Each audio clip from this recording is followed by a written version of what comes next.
అందరికీ నమస్కారం. నా ఛానల్ భరణి కిచెన్కి స్వాగతం. ఈరోజు మనం చాలా టేస్టీగా ఉండే సేమియా పాయసం ఎలా తయారు చేయాలో చూద్దాం. ముందుగా స్టవ్ వెలిగించి ప్యాన్ పెట్టుకొని 3 స్పూన్ల నెయ్యి వేసుకోవాలి. నెయ్యి మరిగాక జీడిపప్పు, కిస్మిస్లు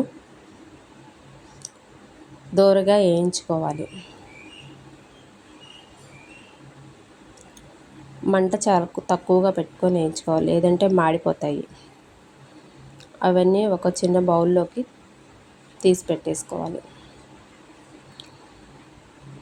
అదే నెయ్యిలో 1 కప్పు సేమియా వేసుకోవాలి. సేమియా దోరగా వేయించుకోవాలి.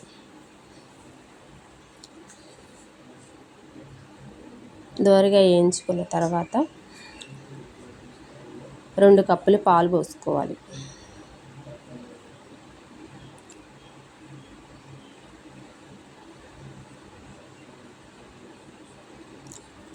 రెండు కప్పులు పాలు పోసుకొని కలుపుకొని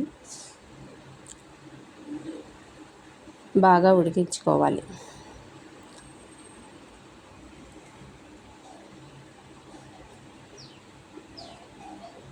మధ్య మధ్యలో కలుపుతూ ఉండాలి.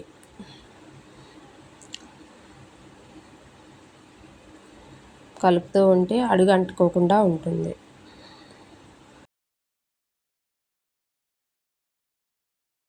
కలుపుతూ ఉండాలి, లేదంటే అంచులు మాడిపోతుంది. మనం ముందుగా పాలు పోసుకున్నాం కాబట్టి అంచులు కొంచెం మాడినట్టు అవుతుంది.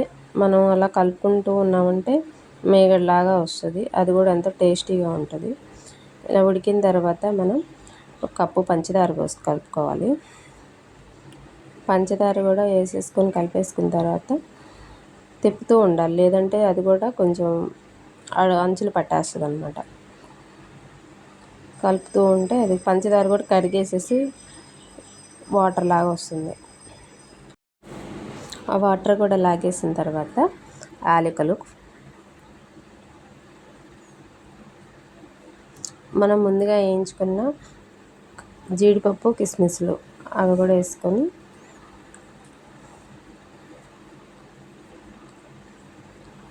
కలిపేసుకోవాలి. ఇలా పాలుగా ఉంటే మనం తినేటప్పుడు కొంచెం జ్యూసీగా ఉంటుంది. మనకు 2-3 గంటలైనా కూడా జ్యూస్గానే ఉంటుంది, గట్టిగా అవ్వదు. మనము 2 కప్పులు పాలు కలిపాం కాబట్టి పాలుగానే ఉంటుంది, గట్టిగా అయితే అవ్వదు. ఇంతేనండి, ఎంతో టేస్టీగా, ఎంతో రుచికరంగా, ఎంతో సింపుల్గా, త్వరగా అయిపోతుంది. మీరు ట్రై చేయండి ఒకసారి. మీరు ఎలా చేస్తారో కామెంట్ చేయండి. నచ్చితే లైక్ చేయండి, షేర్ చేయండి. మా భరణి కిచెన్ని సబ్స్క్రైబ్ చేసుకోండి. ధన్యవాదాలు.